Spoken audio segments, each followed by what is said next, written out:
Everybody, so here's what we're trying to get to. We are going to be making test tiles that show us what the dip glaze looks like by itself and what our 2 layered glazes that we're going to add over look like, because we kind of want to be able to see, like, you know, does it cover up the texture? Does it make all these runny drips? What does it look like? Okay, so the first stage is the dipping, so I'm going to demonstrate that next. So today I want to show you how to use our dip glazes. So once you find the glaze that you want, so it says it right here what color it is, and there's also a test tile hanging off the side that can show you what color it's going to turn. They are all just under the sinks. Just wheel it out just far enough so you can use it. And then on the sinks, I've got 2 whisks on each side of the sink. So grab the one closest to you. We're going to stir the glaze. Now, if you're the first one to use it for a while, this is going to take a while, right? But if somebody has used it recently, then it won't take quite as long, okay?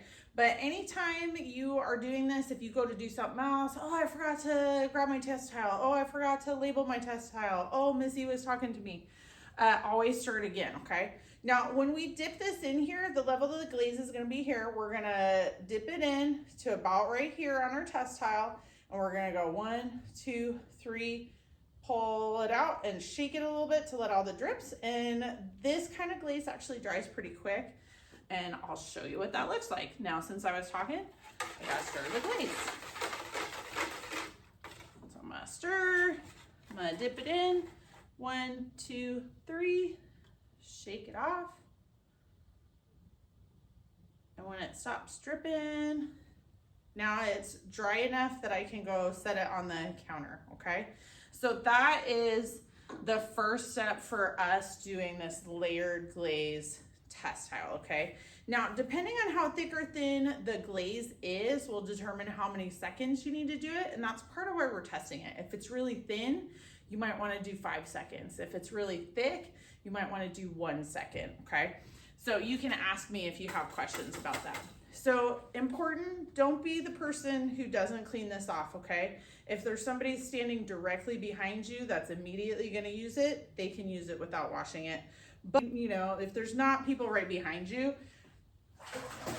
just stick it in the bucket in the sink and do that. As long as it's recently done, it gets really clean really fast, and you don't have to like do a lot of sponging, okay? Now, if you got it up real high and you're not quite able to get it, just hit it with a sponge just a little bit, but don't be the person that leaves it in the sink without rinsing it off, because then you do have to sponge it, and that's kind of a pain in the booty. When we put the lids on, a lot of times students are like, oh, we don't want the glaze to dry out. Let me push on this really hard. And they're just trying to do a positive thing, but we just want to set it on here. It's already got a rubber gasket in here to help keep the seal. And if we push really hard and we have to like pull it open real hard later, that's when we tend to get spillage, because people will like tip it while they're trying to open it. So just gently set it on there and then roll it back under the sink where it goes.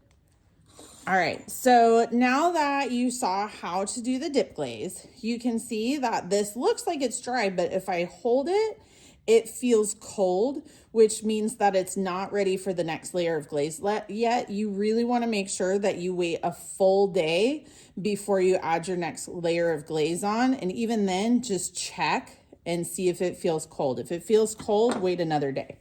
So our next layer that we're gonna add on is gonna look like this one, okay? So this right here, we're only covering this portion and not the back, not the side. Yep, a little bit at the top, okay? Now this one, this layer, this color, we're gonna do 2 layers of this. I already did the first layer of it, and I know which glaze it was because I wrote it down on the back. So I've got PC12 was my dip. That was this color. PC23 times 2. I did my first layer yesterday. I'm going to add on the next layer. And then tomorrow I'm going to add PC21 times 1. And then we want to make sure there's a name on there, okay? So how this one works is find the glaze that you want. So this is the PC23. Get your fan brush a little bit wet. So this is the best brush for doing this. Using one of those little tiny brushes for detail stuff does not work that well. It doesn't give you enough thickness, okay? So you're gonna get this nice and thick, and you're gonna go bloop, bloop, blah, blah, blah, blah, blah. Just like that, okay? So that is a layer. Now the first one still dries pretty quick. The second one, it's gonna take a little bit longer for it to dry. If it drips a little bit, that's okay. We just don't want it to drip all the way to here at this step. So now this, just like before, it needs to wait a full day, okay? And then feel it, and if it feels cold, wait another day, okay? Okay, for our last layer, we're gonna add on this bit right here, okay? So this little drippy bit.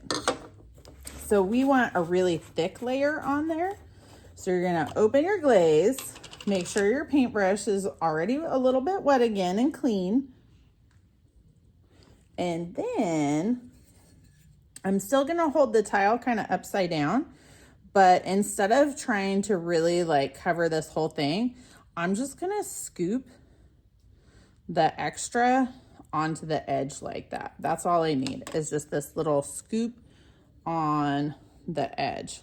Now, if your glaze is not as thick as this one, like when I used my Cosmic Tea Dust, I had to hold it sideways for a little bit to let it dry up a little bit because it wasn't as thick as this one. And I waited long enough that it did drip, but it didn't drip all the way down, okay? So once it's like this and you've waited your full day so it doesn't feel cold anymore, then it's ready to load in the kiln with a little baby cookie. And then when it comes out, you'll have your test tile. So you know what you can glaze your bowl and tumbler and have a good guess as to what it'll look like. All right, thanks everybody. Happy glazing.